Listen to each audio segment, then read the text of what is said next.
Well, good morning. My name is Nathan Martin. I am one of the teaching pastors here at Community Christian, and we are just so honored you chose to be with us here today. And if you haven't done so already, would you make sure to go on your phone and go to ashleyparkchurch.com. We want you on your phone this entire service throughout my message, and let's be honest, you're going to be on your phone anyway, so why don't you go ahead and use it for some good? Now, I'm pretty sure that your campus host has already talked to you, especially those of you who are new around here, about why you should go to ashleyparkchurch.com and why you should click on the card that says, I'm new here. And I just want to kind of add to that and let you know, one, it's super easy. All we need is your name, an email, and a phone number, and then make sure you click submit so we get the information. But I want to tell you one reason I think that you really would want to do this. I know that if you came here today and you're new here and maybe you're not sure why you're here, but there really is a reason that you showed up this morning, and maybe it's just to connect with some people, or maybe just get some answers to something, or maybe there's something going on in your life that you'd like to talk to someone about. One of the best features, I think, of this ashleyparkchurch.com website is when you fill out the I'm New Here card, you get an email right away from one of our pastors. You'll have their name. You'll have an email address of a pastor at your campus, and then you can reach out to them at whatever time that you need to, and then you can just connect with them. And so I really, really want to urge you to make sure to go to ashleyparkchurch.com and fill out that I'm New Here card. I really think it would be a benefit to you, and so I hope you do that this morning. But as we get started in the sermon today, I really want to start by talking about parenting. My daughter Corinne was born right about 3 years ago now, and my wife and I just received the greatest joy by becoming parents. I mean, I don't think anything could prepare us for this amazing responsibility, this amazing privilege that you get to judge every other parent on the planet. I mean, that's really what happens when you become a parent, is you get to judge every other parent. And don't act like you don't know what I'm talking about. We all do this. It doesn't matter what you do, what you choose for your kids or for your lifestyle. There are a bunch of people who agree with you, but there's an equal amount of people who are quick to judge you and look down on you, and you do the same thing. And you know how I know?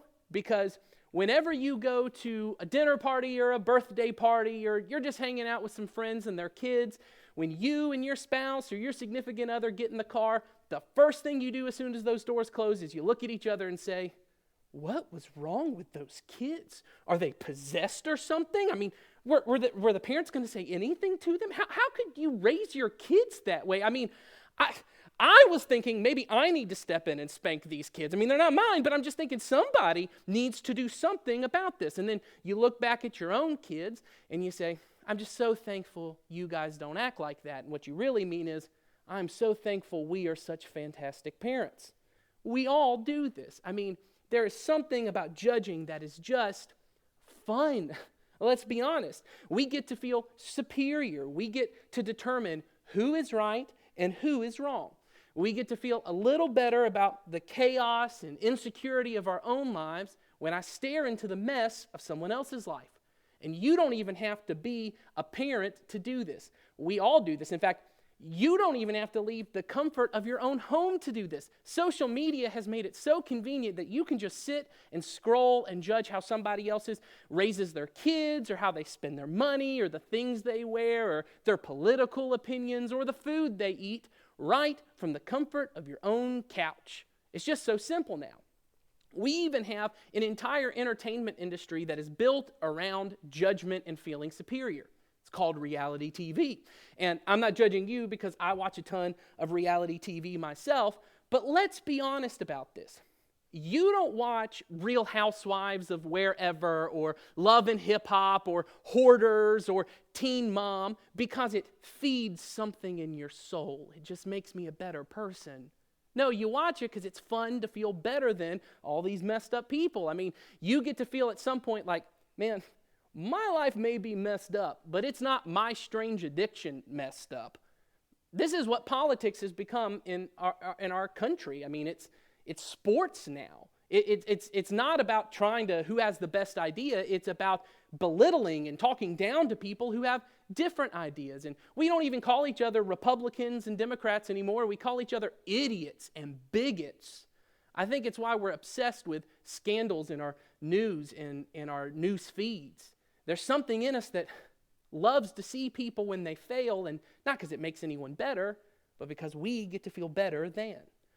And our private lives are not any better than this either. We all have got relationships where I am desperately seeking the approval of another person, and I want them just to say, I'm okay, but all I seem to get is judgment and passive-aggressive comments.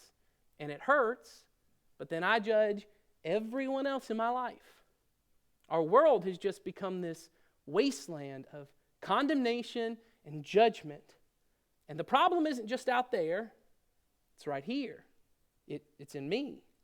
I'm guilty. You're guilty. Which is why we're starting this new series today called I Can Relate. We're continuing to look at this famous sermon of Jesus called the Sermon on the Mount, and we've been doing that for about the past 6 months, and we're kind of in the home stretch now, in the last chapter here. And in this sermon, Jesus is talking about what the kingdom of God, which is what he called it, looks like. And really what the kingdom of God is what a person's life would look like if they totally were aware in every moment that the power and presence of God was with them. And this section of the Sermon on the Mount is really all about our relationships and how we relate to other people. And so, we call it I Can Relate because you get that little bit of a pun there. But it also is because we can relate. We all know what it's like to have broken relationships or messy relationships or people who annoy us or frustrate us or offend us or people we've just tried to cut out of our lives altogether. And we're going to be learning in this series what relationships in the kingdom of God, his power and presence, really looks like. And today we're going to start by looking at Jesus' teaching on judgment. And I know that I don't have to read this because you probably already know based on the video you saw just a few moments ago, and really just based on our culture, even if you're not a Bible person, you know what Jesus has to say about judgment. This is one of the most quoted parts of the Bible, and so I don't have to read to you what Jesus has to say, but I have 35 minutes to fill, so I'm going to read to you what Jesus has to say. This is what he says. Do not judge, or you too will be judged. Now, I bet you've heard that before you walked into this room today. We love this verse. It's so simple. It's so clear. Don't judge. Don't look down on others. Don't feel superior to other people. Don't condemn people for their behavior, the way they live. Don't refuse to accept another person. Don't judge. Don't do it. It's simple. So why do we all struggle with this, like we just talked about? I mean, in theory, we all agree with this because none of us want to be judged. But if we're honest, there are a few people or types of people that I want to put on a list of people it's okay for me to judge. In fact, it feels like I'm right to judge them. Like, let's go back to parents. I mean, if there's a bad parent, isn't it right for me to judge them and be like, you're bad. You're bad. You're a bad parent. What about people who their personality just drives me crazy? And I almost think it's wrong that they act and they live the way they do. Or what about someone whose political opinions or their beliefs, they're not just, I don't think they're wrong, they're offensive to me. Or what about someone who has a sexual past I disagree with, or sexual behavior that I disagree with, or a sexual orientation I don't like? What if someone is just plain unlikable to me? What if they're a criminal? What if they're a terrorist? Let's be honest. There has to be a line somewhere. Jesus, I get that for most people, this don't judge thing, it's a great idea, but there has to be a line somewhere. There has to be someone that I can judge and I can look at and go, I'm just better than them.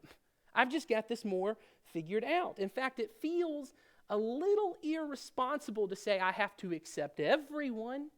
I can't judge anyone. It feels naive. It feels like bad behavior is going unpunished or ignored. There has to be someone I can judge. But Jesus doesn't give any exceptions. He says, don't judge, don't condemn. And the truth is, this is how Jesus lived his life. In fact, one of the things that got Jesus most in trouble in his day was how non-judgmental he was, how truly accepting he was. There was a group of people that were labeled as tax collectors and sinners, and everyone agreed this group of people was okay to judge. You got sinners who all the religious people look at and say, hey, they've done things God doesn't like, they've done bad things, so they're bad people. And then you got tax collectors who even the sinners look down on the tax collectors because they're traitors to their people. They're the lowest of the low. But Jesus was always with these people. In fact, one time, Jesus is at a party with those kind of people, the tax collectors and sinners. And the religious leaders of his day find out and they ask Jesus' disciples, why does your teacher eat with tax collectors and sinners? One translation that I love phrases it as, why does your teacher eat with such scum? I mean, this label, tax collectors and sinners, it was meant to be harsh and cutting and degrading. I'm labeling you as tax collector and sinners. You're not worthy of my time. Jesus is eating with the worst kind of people. I mean, whoever is on your list of evil and offensive and you couldn't imagine accepting them, that's who Jesus is eating with. And in ancient culture, eating with someone wasn't something you just did if you tolerated them and you had to grab a bite to eat with them. When you ate with someone, it was like a stamp of approval saying, I accept this person. They're good with me. They're on my team. And so Jesus is here with tax collectors and sinners, the lowest of the low. And let's be honest, these are people, they're sinners. They've done bad things. Tax collectors, they're traitors to their people. And the religious leaders are like, Jesus, it's like you're giving a stamp of approval to everything they've done by accepting them. But Jesus, this is who he was. In fact, the only people that Jesus seemed to show anything that looked like condemnation towards were religious leaders, religious people who were condemning other people in the name of God as if God wanted them to. He called these religious leaders a brood of vipers. They're venomous and toxic. He called them whitewashed tombs of, you've got this version of yourself that everyone sees that's good and clean and holy, but on the inside, you're like rotting flesh, full of dead people's bones. And in their culture, that was incredibly offensive. But what offended Jesus the most was that a group of people who represented God and his kingdom would show nothing but contempt towards people who were made in the image of God. Because Jesus knew that in God's kingdom, there was no place for judgment or condemnation. You might have heard of John 3:16. It's one of the most famous verses in the Bible. For God so loved the world that he gave his only son. I've always been a little bit more of a John 3:17 person. I don't know if you know this, but it says, for God did not send his son into the world to condemn or to judge the world, but to save the world. Jesus did not come to judge us and tell us how wrong we were. In fact, he came to save us and to save us from this system of religion and often just our world system that is full of condemnation and judgment. In fact, one early follower of Jesus, a guy named Paul, he started as a very judgmental religious person who was actually killing Christians because he saw them as having the wrong kind of faith and they were disrupting his faith. But then he met Jesus and God forgave him of everything that he had done. And then one time, Paul wrote this, there is now no condemnation for those who are in Christ Jesus. How much? A little bit? None. This means that God only has good thoughts towards you.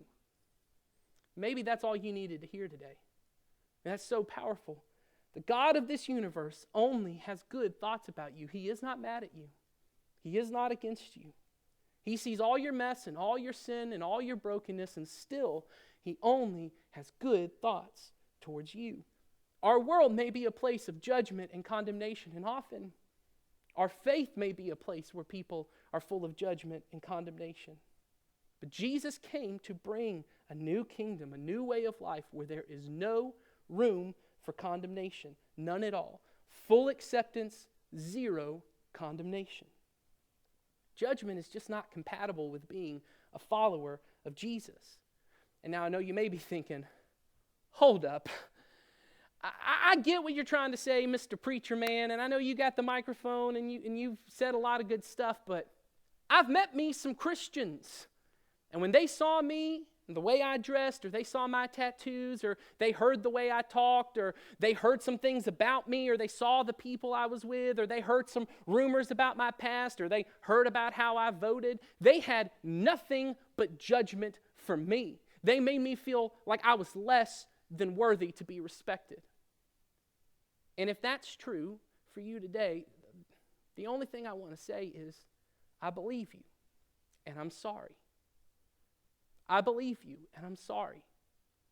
And I just want you to know the people who made you feel that way, who passed that judgment on you, they did not represent Jesus and his kingdom. Because in Jesus' kingdom, in God's kingdom, there is no room for condemnation at all. But the sad truth is that's often not true of Jesus' followers. Often whenever surveys are done in our country about different groups of people, when people are asked what Christians are known for in our country, you probably have heard this, one of the number one things that always comes back is we're known for being judgmental. We're known for making people feel less than and condemning everyone else for how they live their life. I was talking to my counselor in one of our sessions one week, and he just kind of offhanded said, you would be shocked how many people come to me and tell me, and I can tell you things that I would never tell my pastor or the people at my church, because they just look down on me. I mean, they'd be shocked by the things that I've done. I'm afraid they judge me. And that is so sad. And here's the truth. I know it's easy to start thinking, especially if you're a Christian and you're getting a little defensive.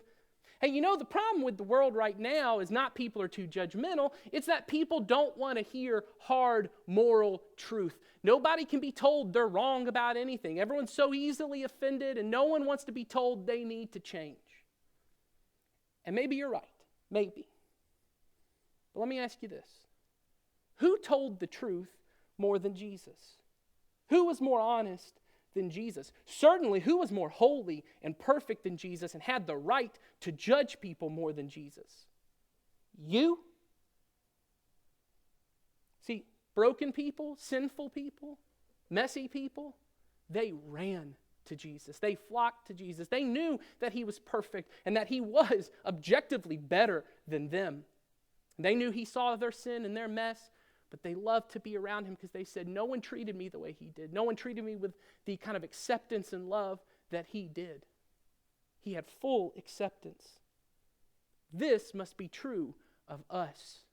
We must become a place that is like an oasis of acceptance in this world that's a wasteland of condemnation. I mean, we as humans were made to be fully known, where we could show ourselves to everyone and then be fully accepted. But our world is just this wasteland of condemnation. And if you don't think so, if you think we've kind of progressed past that and everyone's accepted or too accepted, let me just ask you this. Have you been on the internet before? I mean, let's just be serious. You know, no matter who you are or what group you belong to, there is a group of people out there who love the way you live your life and approve of the way you do things, and they'll accept you for whatever you do. But then there's other groups on either side that are willing to jump on your case and judge you and make you feel less than, no matter how you live your life or what decision you make. And it happens to all of us. And so what happens is, in our culture, is all of us begin creating a version of ourselves that we think is acceptable to the people around us. And it's really an image that we're trying to maintain or manage. But the real us is back here. And when the real me spends all my time maintaining an image, you know what happens to me? I become imaginary. I'm no longer real.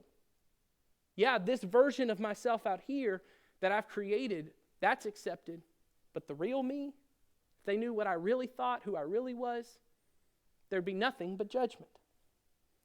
But Jesus says in his kingdom, there is no condemnation. You never have to hide who you really are and what you've done. I mean, imagine Christians having such a high reputation for being people who are so accepting and so loving and so non-judgmental that people flock to us with their problems. I mean, imagine someone thinking, I have a terrible secret. I've had an affair. Or my marriage is falling apart and no one knows. Or I just lost my job and I have debt so high I'm drowning in it. or I have an addiction, or I can't stop yelling at my kids and my wife, and I don't know how to stop, and I don't know who to tell about it. I can't tell my counselor, I can't tell my spouse, I can't tell my best friend or people at work or my 12-step group. Heck, I probably couldn't tell my dog because he'd probably judge me. But I came to a church because I knew this was a place where everyone would accept me and no one would think less of me because of how I've lived, because they all know what it's like to be broken too. But before you start to think that this is just some kind of millennial, no judgment, everyone's going to get a participation trophy because they tried kind of ideology that's never going to work in the real world, let me say what this isn't. Jesus is not calling us to be naive, easy come, easy go, no one's held responsible for their actions kind of people. We must be people who discern right from wrong. We have to be people who, when we see something that's sinful, we say, that's sin. That's not right. But we also have to be people who don't judge, because there's a difference between discernment and judgment. See, no one's offended when they go to their dentist and he says, hey, I'm noticing your gums are receding and you got a lot of plaque buildup and I see a couple cavities. I think you're not flossing enough and you really need to floss. No one's upset because that's the dentist's job. He discerned what a problem was and he identified it. But if instead your dentist walked in and said, oh, what is wrong with your mouth? This is disgusting. I have seen better looking teeth in a comb. I'm looking at your mouth and I want to vomit. Are you not smart enough? Are you too lazy that you can't floss once a day? I have contempt on your so-called oral hygiene. We might as well call it oral low-gene. Now, you should be judging me for making that joke because it was terrible, but here's the point. You might need a new dentist if that's how he chooses to treat you, because there's a difference between discernment and judgment, and the difference is, in discernment, I identify behaviors as harmful or sinful or unhealthy. But in judgment, I identify you as bad, you as wrong. In discernment, I may tell you what you need to work on because I love you and I care about you. In judgment, I treat you as someone who is not worthy of my time or my respect. You see the difference? Being non-judgmental doesn't mean you have to be naive or that you don't hold up standards for people, but it means we don't ignore a person's basic humanity as someone made in the image of God. In our families, in our workplaces, in our relationships, we must discern right from wrong, and we've got to be okay holding people responsible and discussing when they mess something up and even assigning penalties and consequences when that's necessary. Every parent knows that's often necessary. But we have to do so in such a way that we never forget this is a child made in the image of God. And I don't say this from a place of judgment. I too am guilty of looking at people in my life through this judgmental lens where I just see them as a collection of problems that they cause for me. And I often take delight in looking at other people and looking at their mistakes and feeling superior. And I spend more time than I'd ever be happy for you to admit gossiping and sharing things about other people. And maybe I'm the only one. But I think the truth is many of us have been trained to just be cynical and judgmental about people by our world. And we call it wisdom. We call it looking out for ourselves. We call it telling it like it is. But it's just being judgmental. And we've been trained by our world. And so if we want to live like Jesus, we have to learn from Jesus how to do that. And so what does it look like to become an oasis of acceptance in a world full of condemnation? Well, let's look at the entire teaching of Jesus now because we've only looked at the first sentence. So this is what Jesus says. Do not judge, or you too will be judged. For in the same way you judge others, you will be judged. And with the measure you use, it will be measured to you. Jesus is teaching us a relational aspect of the kingdom of God. In it we ask, how do I want to be treated? In a few weeks, we're going to look at Jesus' famous golden rule, treat others as you want to be treated. Jesus here is saying, how do you want to be judged? When you've made a mistake, when your secret that you've been hiding comes out, when your mess of a life becomes so unmanageable you can't hide it from people anymore, how do you want them to judge that? And let's be honest, you don't want them to judge it at all. What you want is you want the opposite. You want mercy. Jesus is asking you, what measure of mercy do you want others to give you? We have to ask ourselves that. Because see, I can pour out a bucket of mercy, or I can give you a thimble. I got a bucket and I got a thimble. And if I'm a thimble kind of person when it comes to mercy, where I don't cut anyone any slack and I'm quick to look down on others and tell them how much of a disappointment they've been to me, then I should not be expecting anyone else to pour out a bucket of mercy on me when I mess up. Jesus is just saying, hey, this is a law of relationships. You see, when I mess up, what I want is I want someone to pour out a bucket of mercy on me. I want them to take every aspect of my life into account when they think about my mistake. See, I want you to think about my genetics, Hey, Nathan's German, so he's got a lot of hot-blooded, nature in him. Or I want you to take my family history into account. He was a pastor's kid. He was Ed's son. He didn't have a lot of shot in this world.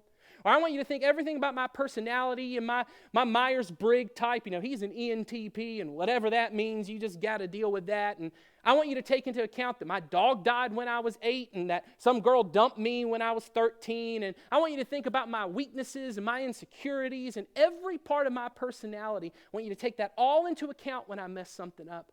And then I want you to pour a bucket of mercy on top of that and say, hey, you're still good with me.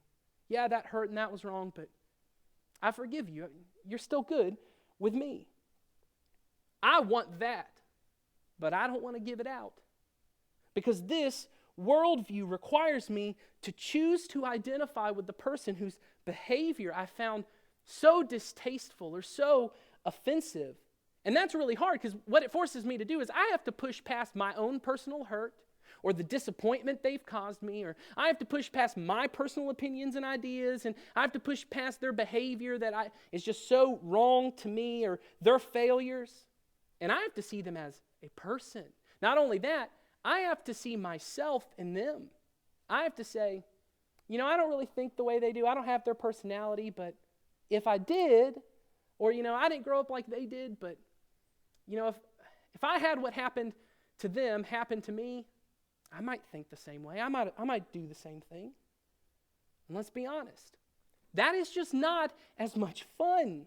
It's so much easier just to feel superior and to judge, and it's more fun to gossip about the person or just to cut them out of our lives altogether. But mercy, which is the opposite of judgment, it requires something more. In Hebrew, which is kind of the earliest biblical language, the word for mercy is actually coming from the same root word for the word womb.